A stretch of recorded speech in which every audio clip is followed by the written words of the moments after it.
Assalamualaikum warahmatullahi wabarakatuh. Bismillahirrahmanirrahim. Alhamdulillahirabbil alamin wassalatu wassalamu ala asyrofil mursalin sayyidina Maulana Muhammadin wa ala alihi wa sahbihi ajmain amma ba'du. Kula mungkin baru malam ini keluar setelah ibu sakit di ICU 22 hari. Tapi saya memang di rumah sakit tiap malam itu pulang untuk ngajar pondok saya. Karena saya ngajar Syariatul Al-Falidah karangan Sayyid Muhammad. Kenapa saya tetap ngajar? Karena pulau itu termasuk orang yang sangat berkeyakinan kalian ad-dunya mal'unatun mal'unun ma fiha illa zikrallahi wa ma walahu au aliman au muta'alliman. Terus untuk menghilangkan laknatullah di dunia ini hanya zikrullah, termasuk yang disebut Rasulullah SAW adalah proses belajar mengajar au aliman au muta'allim. Terus kula niku sangat fanatik kalian yang namanya belajar, karena niku sing kula anggap ingkang ngilangi adab, ngilangi laknat. Kula beberapa kali terdikte oleh baca, misalnya baca sistem geologi bumi. Itu zaman wonten likuifaksi teng Palu. Itu beberapa ahli geologi tanya saya, Pak Bahak, apa ada pembenarannya dalam Quran? Terus saya bilang, sampean baca ayat ini dengan kamus bahasa Arab yang dikarang orang sekuler, atau bila perlu yang dikarang orang Kristen, biar kamu tidak nganggep saya ini nyari pembenaran. Selama ini alhamdulillah kadang kamus Munjid itu terkenalnya itu dikarang orang non muslim. Tapi kadang itu ada hikmahnya. Hikmahnya adalah, tapi saya bukan berarti menganjurkan belajar Munjid, ini ada hikmahnya adalah madatul kalimah itu dimaknai secara benar menurut objektivitas ilmu. Singkat cerita tak suruh nyari makna maro yamuru mauran. Jadi Allah ngendikan tentang surat Tabarok, apa kamu merasa aman? Merasa aman setiap saat man fis sama ayyakhsifa bikumul ardu fa idza hiya tamur. Allah zat yang menguasai langit setiap saat bisa saja melumerkan bumi ini. Jadi melumerkan itu ya bahasa Arabnya tamur itu. Jadi Allah sudah mengingatkan bahwa potensi bumi ini memang likuifaksi, karena di bawah ada magma, ada air, ada macam-macam. Kemudian potensi bumi ini juga dihantam oleh benda-benda langit, sehingga Allah ngendikan innallaha yumsikus samawati wal ardu an tazula wala in zalata in amsakahuma min ahadin min ba'di.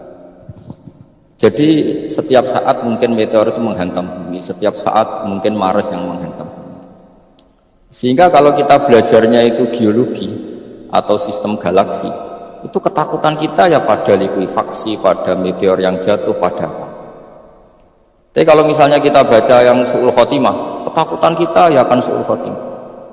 Tapi terus kalau lihat berita TV corona, ya takutnya akan corona. Tapi setelah distatistikkan, misalnya belajar orang yang mati karena ngelindur, itu ya terus takut tidur, karena yang mati karena ngelindur itu juga banyak. Artinya apa? Membaca itu membentuk, dan itu artinya belajar. Saya termasuk orang yang meskipun masih muda itu gak pati-pati mati. Ini yang membedakan saya dengan bisnis PD saya kalau masalah ngadepi mati. Karena bukan berarti saya mesti soleh, mesti husnul khotimah, ya enggak. Ada istilah mati yang menyenangkan dalam diri manusia, yaitu Nabi ngendikan Allahumma ahyini maka natil hayatu khairan li wa tawaffani maka natil wafatu khairan li. Sebagian doa Allahumma ij'alil hayata ziyadatan li fi kulli khairin wal mauta rahatan li min kulli syarrin. Jadi mati itu akhir dari maksiat saya, atau akhir dari potensi maksiat saya. Sehingga kata Shaykhul Hikam, kamu harus percaya diri bisa selamanya tidak maksiat lagi. Orang kan tanya, masa manusia tidak bisa maksiat lagi? Ya bisa saja kamu pas toat terus mati, berarti sudah tidak bisa maksiat. Jadi ulama itu melihat mati itu akhir dari segala maksiat atau potensi maksiat. Di sini hebatnya lagi-lagi JNU. Bohong fasik bentuk kayak apa, kalau mati saya dia tombone menang kabeh, saya dia menang kabeh. Sesuai kiai ini, saya ini pun buatan sakit maling, buatan sakit korupsi. Oh gede saya ini. Itu satu ilmu yang luar biasa. Meskipun ya tentu agak ngawur, tapi itu bagus. Secara ilmu bagus. Karena al-maut adalah rohatun min kulli syarr. Lagi-lagi yang menyelamatkan itu illa aliman au muta'allim. Proses belajar mengajar. Saya baca banyak tentang halal haram dalam kitab Imam Ghazali itu, tak ulang berkali-kali. Saya tuh dulu ya gak paham, karena kitab paling susah di bab Imam Ghazali itu menurut saya kitabul halal wal haram, termasuk bagaimana cara ngelola amwalus salatin yang terkenal korup sementara menyumbang kamu sebagai jaizah, sebagai hadiah untuk para kiai atau untuk para guru. Itu perdebatannya ulama itu macam-macam. Ada yang bilang haram karena itu potensi haram atau memang benar-benar haram. Ada yang bilang boleh karena kalau yang pakai kamu untuk kebaikan, kali itu dipakai mereka ruwet. Kebetulan yang partai ini lebih besar Mas Nadif. Ya alhamdulillah. Terus dikiaskan sama ghanimah. Lagi-lagi karena baca, saya itu pernah ditanya seorang dosen di Jogja, Gus saya ini muslim mulai kecil dan saya peneliti, saya pernah sekolah di mana. Yang ganjil dari saya tentang Islam itu satu, yaitu ghanimah. Kok kayak Islam tuh rampok gitu ya, perang sudah orang kafir itu kalah, hartanya diambil gini-gini. Ya ghanimah. Terus saya memberi analogi, kalau ada garong ke kamu, bawa senpi, bawa pedang, terus kamu mengalahkan garong itu, alat-alat itu kamu kembalikan apa kamu sita? Ya saya sita, nanti dipakai garong lagi. Ya kira-kira seperti itu. Kalau dikembalikan ke orang kafir berarti menjadi kekuatan kekafiran lagi, dan itu harbi. Dia baru nerima. Lagi-lagi ini barokahnya baca. Makanya saya diminta sama sini, ya saya tentu faktor hormat karena bapak saya memang dulu ngaji sama Badullah.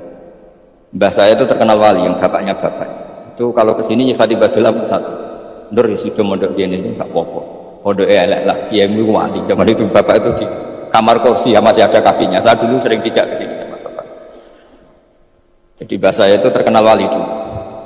Jadi mbah saya itu tirakat terus sampai kabudut itu poso terus. Kebetulan cucunya agak niru. Saya tidak niru itu karena itu Gus Zaki. Memang disuruh tidak niru. Kata mbak saya, kira usah tirakat, ustaz tirakatin. Itu. Jadi saya, Mbah Mun juga gitu. Oh haram tirakat, tak tirakatin. Saya senang sekali. Tapi tua-tua kok mikir putu. Nah, terus nirakati putuku sopo. Jadi mulai jadi kiai betul Mas Nadif, saya ini sudah mulai mikir putu. Karena saya ini termasuk orang yang kecelok alim yang nggak banyak orang menghormati karena sudah diramal sama mbah-mbah.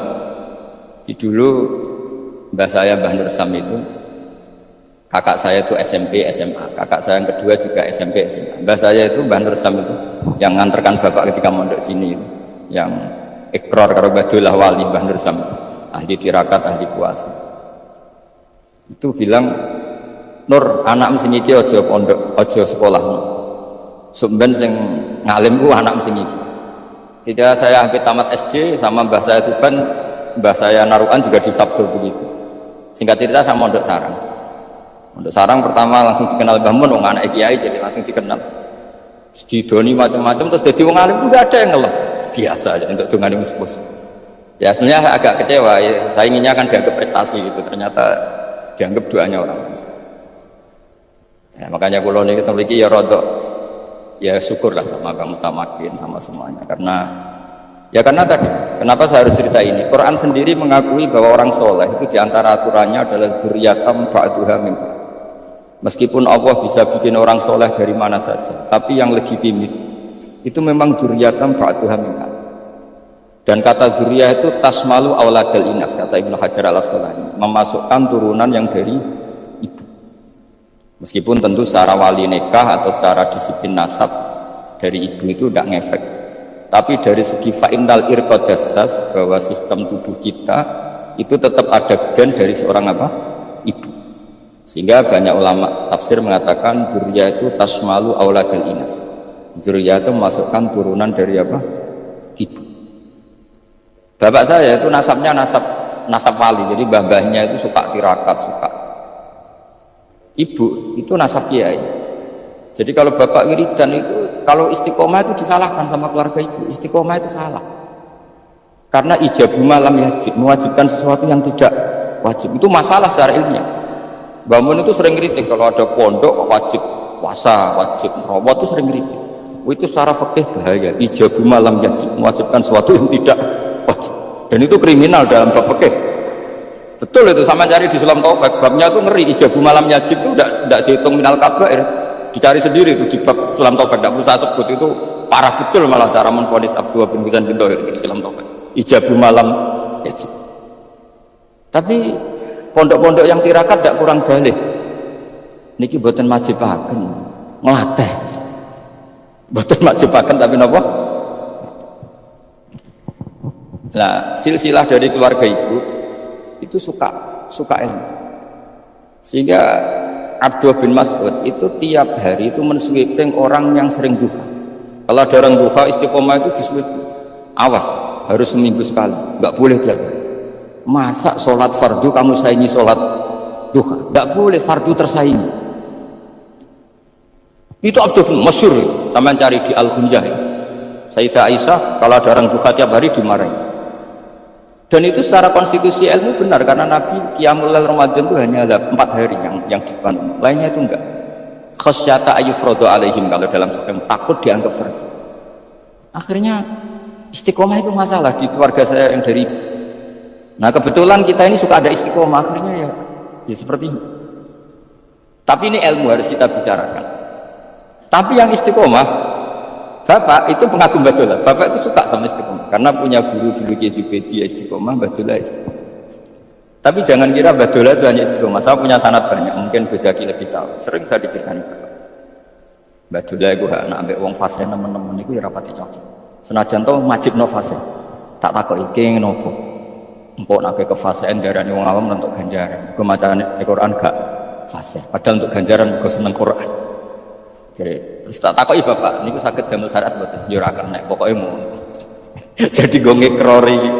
Artinya beliau ndak ingin lah gara-gara kita terlalu pakem tajwid kemudian nganggap siapa saja baca Quran salah kemudian tidak dapat pahala. Bisa saja hamalahum ala ayakra'ul Qur'ana napa mahabbatuhum wa isquhum wa kada wa kada. Jadi akhirnya saya jadi tahu. Oke, secara maksud salah, tapi iseknya benar, mahabbahnya benar, brontonya